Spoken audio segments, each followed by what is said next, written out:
আসসালামু আলাইকুম, স্বাগত জানাচ্ছি আরটিভির মধ্যাহ্নের সংবাদে। আপনাদের সঙ্গে আছি আমি ফারিয়া শারমিন। শাপলা চত্বরসহ দেশের বিভিন্ন স্থানে সংঘটিত গণহত্যার বিচার, নারী অধিকার সংস্কার বিষয়ক কমিশনের প্রস্তাব বাতিল, আওয়ামী শাসনামলে সব গণহত্যার বিচার সহ 4 দফা দাবিতে আজ ঢাকায় মহাসমাবেশ করছে হেফাজত ইসলাম। সরওয়ার্দী উদ্যানে সকাল 9টা থেকে শুরু হয়ে এই সমাবেশ চলবে বেলা 1টা পর্যন্ত। এতে সভাপতিত্ব করছেন হেফাজতে ইসলামের আমির আল্লামা শাহ মুহিবুল্লাহ বাবুনগরী। বক্তব্য দিচ্ছেন দেশের শীর্ষ ওলামা মাশায়েখ ও ইসলামী চিন্তাবিদরা। ভোর থেকেই রাজধানীর বিভিন্ন জায়গা থেকে হেফাজতের নেতাকর্মীরা আসতে শুরু করেন। সরওয়ার্দী উদ্যান ও ঢাকা বিশ্ববিদ্যালয়ের আশপাশে এলাকায় বিপুল লোক সমাগম হয়েছে। সংগঠনের পক্ষ থেকে জানানো হয়, 2013 সালের শাপলা চত্বরে গণহত্যার বিচার, ফেসিবাদের আমলে দায়েরকৃত সব মিথ্যা মামলা প্রত্যাহার করতে হবে। কেন এখনো তদন্ত কমিটি আপনারা গঠন করতে পারেন নাই? পরিষ্কার ভাষায় বলে, একজন মুসলমান বাংলাদেশে জীবিত থাকতে এই নারী নীতি আমরা বাস্তবায়ন হতে দেব না। হেফাজতের মামলাগুলো জমা নেওয়ার পরও গরিবিটি করা হচ্ছে, আমাদেরকে ঝুলিয়ে রাখা হচ্ছে। আগামী 1 মাসের মধ্যে প্রত্যাহার করতে হবে। বাংলাদেশ সরকারের কাছে বলবো, গত ফ্যাসিস্ট সরকারের আমলে যতগুলো মিথ্যা মামলা হয়েছে ওলামায়ে কেরামের নামে, প্রত্যেকটি মামলা অনতিবিলম্বে প্রত্যাহার করুন এবং সারা বিশ্বে নির্যাতিত মুসলমান যেখানে যেখানে মুসলমান নির্যাতিত হচ্ছে, সমস্ত মুসলমানদের পাশে দাঁড়ানোর আশ্বাস প্রদান করুন। এই বিষয়ে আরো জানাতে সরওয়ার্দী উদ্যান থেকে সরাসরি যোগ দিচ্ছেন সহকর্মী দীপ্ত চন্দ্রপাল। দীপ্ত, হেফাজতে ইসলামের মহাসমাবেশে এই মুহূর্তে কি অবস্থা দেখছেন, বক্তারা কি বলছে এবং লোক সমাগম কেমন দেখছেন, বিস্তারিত জানাবেন। আপনি যেমনটি বলছিলেন যে সকাল 9টা থেকে যে মহাসমাবেশ শুরু হয়েছে সেটা কিন্তু এখনো চলছে এবং দুপুর 1টা পর্যন্ত চলবে। আমরা দেখেছি এখানে যে হেফাজত ইসলামের যে বক্তারা রয়েছেন একে একে আসছেন এবং তারা কিন্তু বক্তব্য দিচ্ছেন।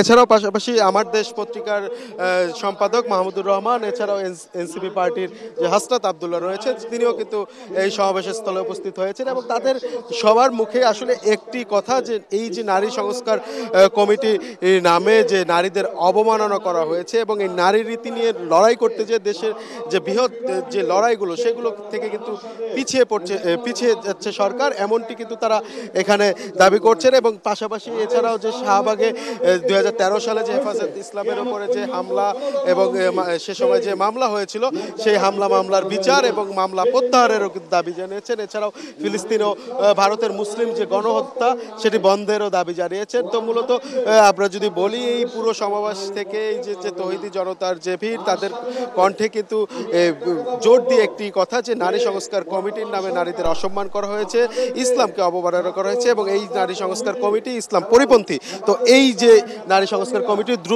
দ্রুত বাতিল করে সংস্কার করা উচিত এবং এই যে কমিটিটি গঠন করা হয়েছে সেটি কিন্তু বাতিলের দাবি জানিয়েছেন এবং তাদের উপরে যে শাপলা চত্বরে যে হামলা হয়েছে সেগুলোর বিচার এবং সেই যে মামলা হয়েছে সেগুলো প্রত্যাহার করার দাবি জানিয়েছেন। তো ফারিয়া, এই ছিল আমার কাছে সরওয়ার্দী উদ্যান থেকে সবশেষ তথ্য। ফারিয়া।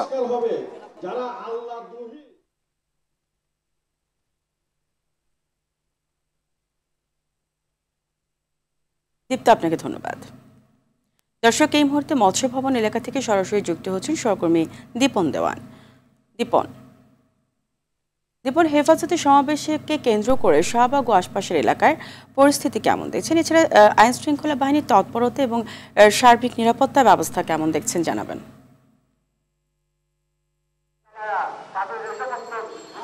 হেফাজতের এই সমাবেশকে কেন্দ্র করে মূলত ঢাকার বাইরে থেকেও বিভিন্ন জেলা থেকে লোকজন এসছেন। সেই হিসেবে সোহরাওয়ার্দী উদ্যানের চতুর্দিকে বলা যায় বিভিন্ন ধরনের যানবাহন, যারা ঢাকার বাইরে থেকে এসছেন, বাসে চড়ে এসছেন, বিভিন্ন ধরনের যানবাহন বিভিন্ন জায়গায় রাখা হয়েছে এবং সব মিলিয়ে সোহরাওয়ার্দী উদ্যানের আশপাশের একটি বলয় রয়েছে, যেই বলয়কে কেন্দ্র করে এক ধরনের মানুষের জটলা এবং আমরা এখনও দেখেছি যে বিভিন্ন দিক থেকে এসে মানুষজন এখনও সোহরাওয়ার্দী উদ্যানের দিকে ঢুকছেন, যাচ্ছেন।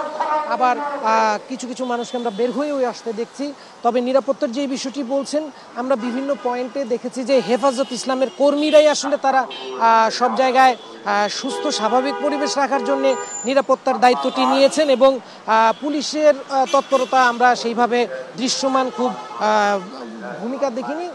বিভিন্ন মোড়ে মোড়ে পুলিশ অবস্থান করলেও তারা সেখানে আশপাশে অবস্থান করছেন এবং কোথাও কোনো ধরনের এখনো পর্যন্ত আমরা অপ্রীতিকর ঘটনা দেখতে পাইনি। আর যেহেতু ছুটির দিন, সেই হিসেবে আজকে রাস্তায় একটু যানবাহনের চাপ কম। অফিস ডে হলে সেই ক্ষেত্রে মানুষের উপস্থিতি একটু বেড়ে যেত। তো ছুটির দিন হওয়াতে রাস্তায়ও যানবাহনের চাপটা অনেকটা কম। মূলত আজকে এই সমাবেশকে কেন্দ্র করে এই আশপাশের এলাকাগুলোতে যানবাহনের চাপ আছে এবং যারা ঢাকার বাইরে থেকে এসেছেন তাদের বিভিন্ন দিকে চলাফেরার কারণে এখানে এক ধরনের একটা কর্মব্যস্ত পরিবেশ রয়েছে। বাড়িয়া দীপন, আপনাকে ধন্যবাদ। জাতীয় নির্বাচন আগামী বছরের এপ্রিল মাস পার হওয়া উচিত না বলে মন্তব্য করলেন জামায়াতে ইসলামীর আমির ডক্টর শফিকুর রহমান। একই সঙ্গে পেশি শক্তি ও কালো টাকা মুক্ত ভোট এবং যোগ্যদের সংসদে চাইলে প্রতিনিধিত্বমূলক পদ্ধতিতে নির্বাচন করার তাগিদ দেন তিনি। রাজধানীর মগবাজারে 2 দিন ব্যাপী জেলা ও মহানগরী আমির সম্মেলনের উদ্বোধনী বক্তব্যে এইসব বলেন জামায়াতের আমির। ফেসিবাদ আমলে লুটপাট, পাচার ও দুর্নীতির শ্বেতপত্র প্রকাশের দাবি জানিয়ে ডক্টর শফিক বলেন, সরকারকে নির্বাচনের আগেই গণহত্যার বিচার দৃশ্যমান করতে হবে। কয়েকজন উপদেষ্টার আচরণকে অনাকাঙ্ক্ষিত আখ্যা দিয়ে রাজনৈতিক বক্তব্য দিতে চাইলে তাদেরকে সরকার থেকে বাইরে আসার আহ্বান জানান জামায়াতের আমির।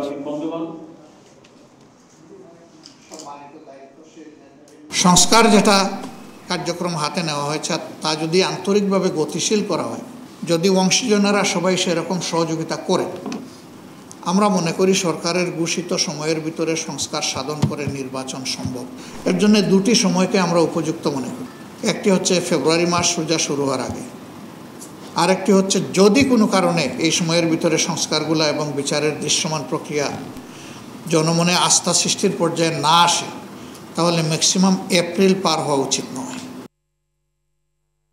নির্ধারিত সময়ের মধ্যে জাতীয় সনদ তৈরির কাজ চলছে। রাজনৈতিক দলগুলোর মধ্যে মতপার্থক্য থাকলেও গণ অভ্যুত্থানে যে ঐক্যমত্য হয়েছে, জাতীয় স্বার্থে গণতান্ত্রিক রাষ্ট্র গঠনের জন্য রাজনৈতিক দলগুলো ছাড় দেবে বলে প্রত্যাশার কথা জানান জাতীয় ঐক্যমত্য কমিশনের সহ সভাপতি ডক্টর আলী রেয়াজ।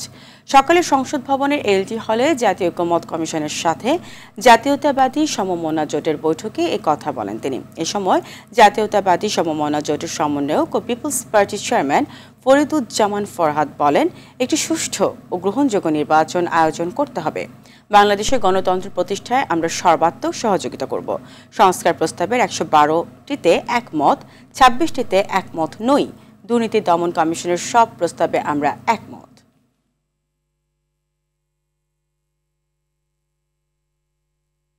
চার মাস পর 5 মে লন্ডন থেকে দেশে ফিরছেন বিএনপি চেয়ারপারসন ও সাবেক প্রধানমন্ত্রী বেগম খালেদা জিয়া। বিমান বাংলাদেশ এয়ারলাইন্সের সাধারণ একটি ফ্লাইটে খালেদা জিয়া দেশে ফিরবেন। খালেদা জিয়ার সঙ্গে সফরসঙ্গী হিসেবে থাকছেন তারেক রহমানের সহধর্মিণী জোবাইদা রহমান ও প্রয়াত আরাফাত রহমান কোকোর স্ত্রী সৈয়দা শর্মিলা রহমান। 2 পুত্রবধূ ছাড়া আরও থাকছেন চিকিৎসক AZM জাহিদ হোসেন, চেয়ারপারসনের উপদেষ্টা আমিনুল হক চৌধুরী সহ তার সফরসঙ্গীরা। যুক্তরাজ্য বিএনপির সভাপতি MM মালিক জানান, বেগম খালেদা জিয়া সোমবার প্রথমে সিলেট ওসমানী আন্তর্জাতিক বিমানবন্দরে অবতরণ করবেন। তারপর সেখান থেকে ঢাকায় আসবেন তিনি।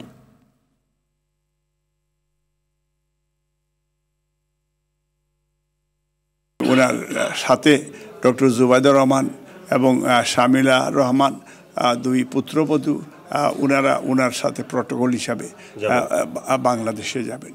বিমান ওনাকে সম্মান জানিয়ে বলেছে ডাইরেক্ট ফ্লাইট, তারা ঢাকায় যাবে। উনি পরে যখন জানলেন যে নর্মাল ফ্লাইট যায় সিলেট হয়ে ঢাকা, তখন উনি বলছেন যে নর্মাল ফ্লাইট যেভাবে যায় সিলেট হয়েই আমি যাব ঢাকা। আমি মানুষের কষ্ট যাতে হোক এটা আমি চাই না। বিশ্ব মুক্ত গণমাধ্যম দিবস আজ। সংবাদ মাধ্যমের স্বাধীনতা সূচকে এবার 16 ধাপ এগিয়েছে বাংলাদেশ। 180টি দেশের মধ্যে বাংলাদেশের অবস্থান 149তম। 2024 সালে বাংলাদেশের অবস্থান ছিল 165তম। জাতিসংঘ ঘোষিত এই দিনটি আমাদের স্মরণ করিয়ে দেয় স্বাধীন গণমাধ্যম গণতন্ত্রের প্রাণশক্তি। রাজনৈতিক, অর্থনৈতিক, আইনি ও প্রযুক্তিগত চ্যালেঞ্জগুলো সাংবাদিকদের স্বাধীনভাবে কাজ করতে বাধা হয়ে দাঁড়িয়েছে বলে মনে করছেন সাংবাদিক নেতারা। এতে করে সাংবাদিকতায় দেশ এগোনোর পথে, তবে প্রত্যাশিত গতিতে এগোচ্ছে না বলে জানিয়েছেন গণমাধ্যম সংস্কার কমিশনের প্রধান কামাল আহমেদ। তিনি বলেন, সরকার প্রয়োজনীয় সংস্কার বাস্তবায়ন করলে অনেক দূর এগোবে সংবাদ মাধ্যম।